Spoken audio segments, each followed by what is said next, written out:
Salut, bienvenue sur Picomat. Dans cette vidéo, je vais te montrer comment calculer rapidement les termes d'une suite quelconque, mais définie par récurrence. Alors, il y a des calculatrices qui sont perfectionnées et qu'on peut programmer.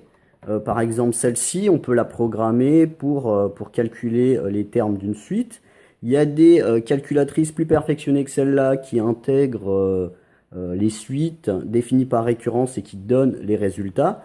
Mais on peut le faire très simplement, même avec une calculatrice de ce type-là, qui n'est pas du tout programmable, en utilisant la touche ANSWER. Answer, alors mon anglais est un peu pitoyable, mais answer ça veut dire réponse en anglais.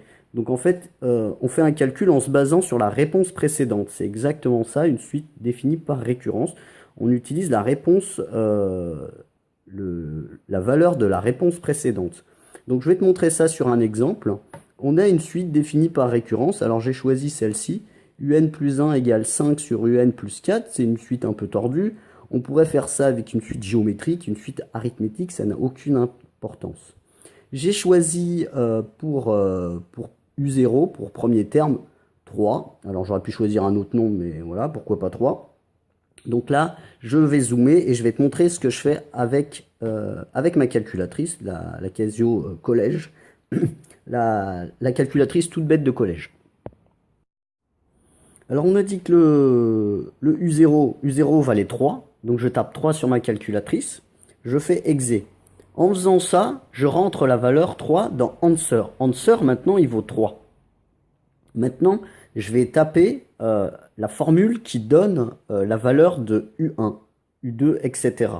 Donc là, dans ce cas-là, dans la suite que j'ai choisie, ça va être 5 divisé par, j'ouvre la parenthèse, UN. Mais UN, en fait, ça correspond au terme précédent. Dans notre cas, en fait, on va utiliser answer, ans, plus 4. Je ferme la parenthèse, je fais entrée. Là, j'obtiens la valeur de U1. Ça, c'est la valeur de U1 qui s'affiche. Je peux la mettre dans mon tableau si je veux.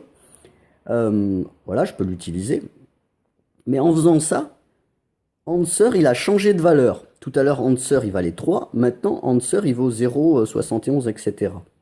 Donc, si je refais exe, en fait, ça va me donner U2. Donc là, j'obtiens U2, U3, U4, U5, U6, U7, etc. Je peux continuer ça pendant un petit moment. Et c'est marrant, on dirait que... Ah bah voilà, c'est ce que je disais. C'est marrant, on dirait qu'on tend vers 1. Donc si je continue, ouais, effectivement, la suite a l'air de tendre vers 1. Alors après, il faudrait faire une vraie démonstration, mais ça peut déjà donner une idée de la valeur d'une suite en l'infini. Voilà, j'espère que tu as aimé cette vidéo, et puis n'hésite surtout pas à t'abonner à la chaîne, parce qu'il y a vraiment de la nouveauté régulièrement. À bientôt!